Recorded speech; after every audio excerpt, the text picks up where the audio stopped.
I'm joined now by Elmer Gray. He's an entomologist with the University of Georgia. And obviously, Elmer, you've done a study about mosquito activity in South Georgia, and you say that the heat really has something to do with it this year? Yeah, like always, as the temperatures get warm, the overnight temperatures really drive the mosquito cycles. It speeds them up. The water stays warm. You need to remember that the larvae and pupal stages are always in standing water. So as the temperatures overnight increase, the water stays warm, the mosquitoes grow faster. We're obviously about to have a hurricane come through South Georgia. That's the forecast right now. A lot of rain's going to be dumped. What's that going to mean? Well, it'll produce mosquitoes in the weeks to come. So it's really important to try to check your drainage, make sure that you're getting as much water, keeping the water moving, getting it into the rivers.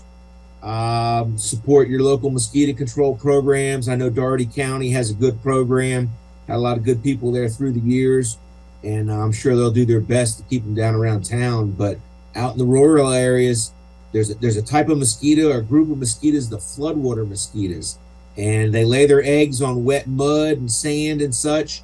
And then when those areas get covered with water, the eggs will hatch in the coming weeks, and you'll have broods or groups of mosquitoes that will emerge from those areas. So, yeah, we should expect mosquitoes in the coming weeks.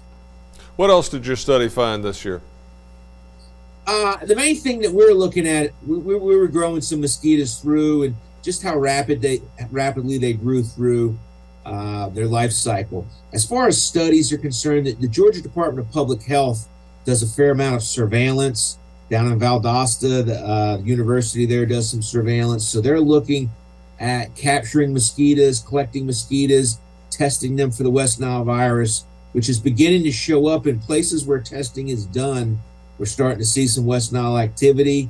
The traditional season is from August 15th to September 15th is the peak West Nile transmission period. So people want to just try to do everything they can to avoid mosquito bites here in these coming weeks. Elmer Gray with the University of Georgia, thank you very much for joining us. I appreciate your time. Thank you, sir.